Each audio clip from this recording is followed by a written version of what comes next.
What's up, gamers? This is NGG here with my review of Bloodstained Ritual of the Night. So I've been playing this game like crazy for the month of October, and it was a hard game for me. I am going to preface this review video as platformers and Metroidvanias are not my jam. This would be my first Metroidvania type game, or Castlevania, whatever genre you want to put this game in. But it is not my cup of tea. This is the first time I've played and beat one.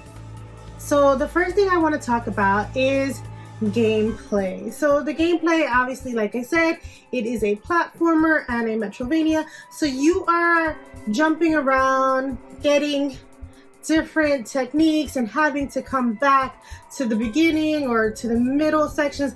Everywhere you're coming in and out of this big old castle, there are doors that you can't go into, there are places you can't reach, there are things you can't do until you have the shard, which is what your power-up is called in this game, because so until you get the shard, and once you get the shard, you're able to progress in the story.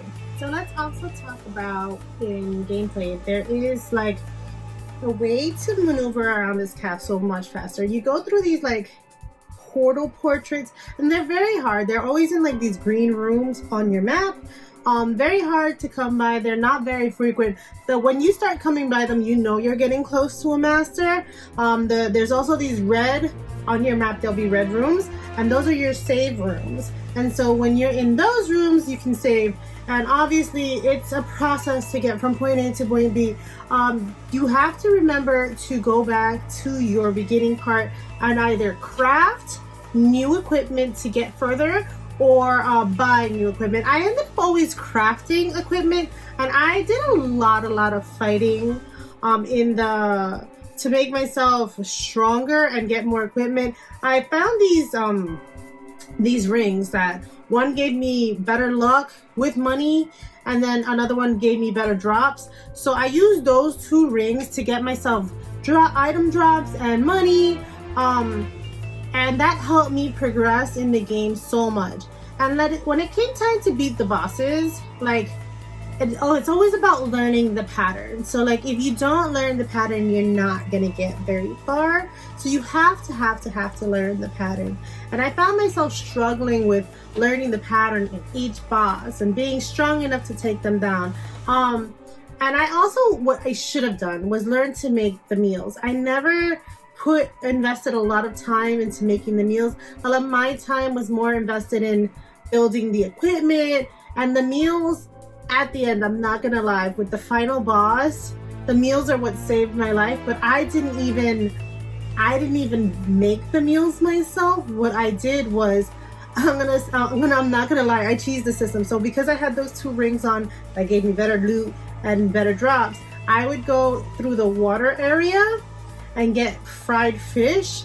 There are these blue chests that always appear, like they'll always have stuff in it. So what I would do is I would go back and forth as many times as I could to get the chest. So I had like 30 something of the fried fish so that I can beat the game and not have to worry about it. Because my problem was, like, I could get to the boss and get to the thing, but I'd run out of health.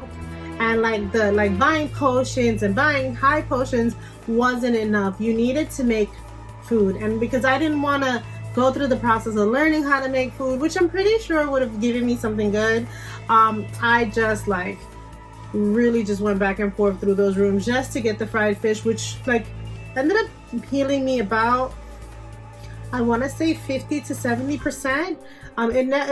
It was never 100% of my health bar.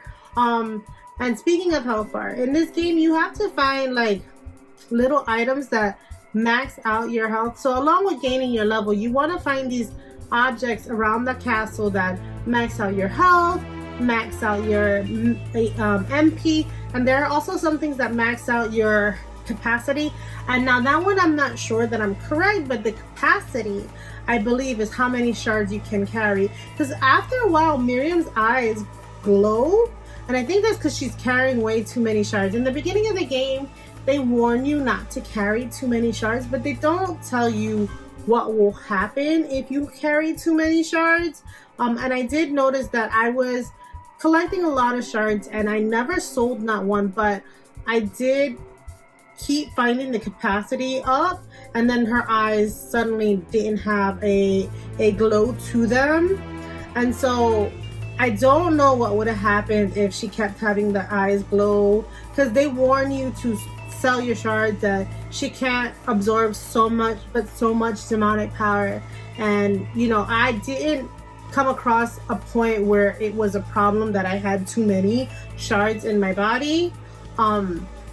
But I definitely did like that, you know, they warn you and something happens, that you can visibly see that you have too many, because like there's not a limit that they put, like it's not a cap of how many shards you can carry or how many of each kind of shard you can carry. The only sign they give you is that her eyes are glowing, and that's how you know you have way too many shards. Either try to find some capacity up or some, or start selling your shard. The other thing that you can do in this game is raise crops.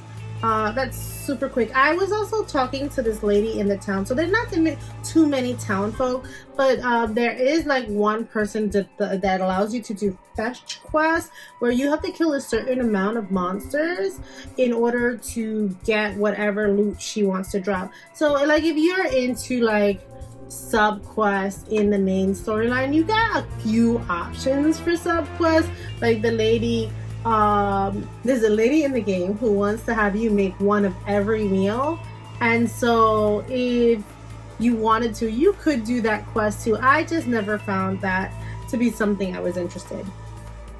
I will tell you that I did not beat this game 100% without looking up the thing. I got lost so many times in things that I didn't know where to go or what to do. I had cleared as much of the map as I could with the given resources I had, and I couldn't find what I had to do. And one time it was just speak to another character that I had already spoken to, and he gives me something different.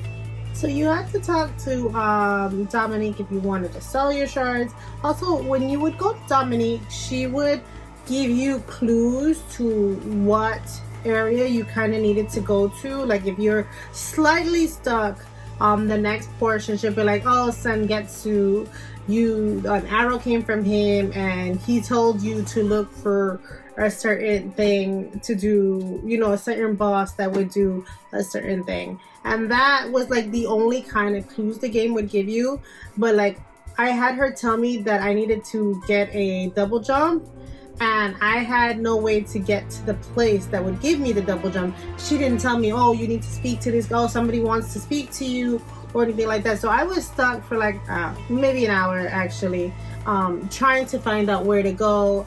And then there was another part that I was stuck on. Like I kept defeating what I thought was the boss, and I didn't know,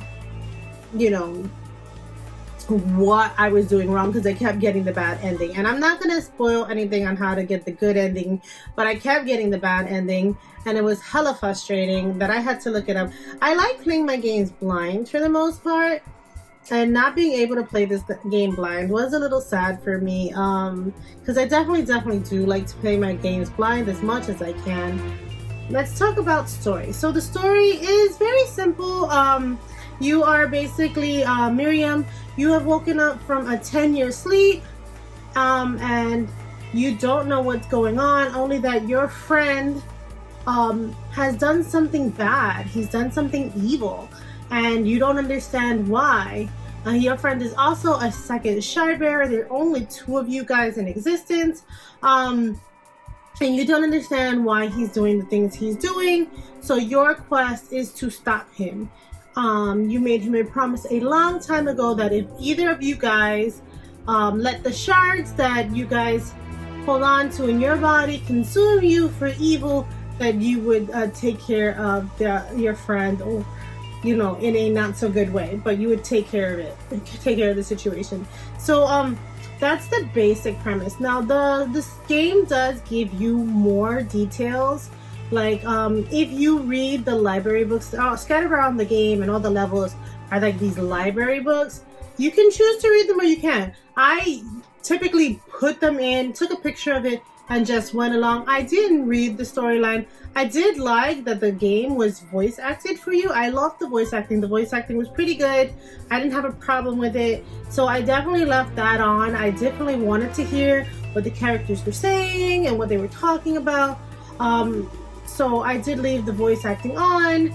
The only thing that did bother me a lot is when you're using your shards, and you're running around and you're using the same one, the noise can get repetitive after a while.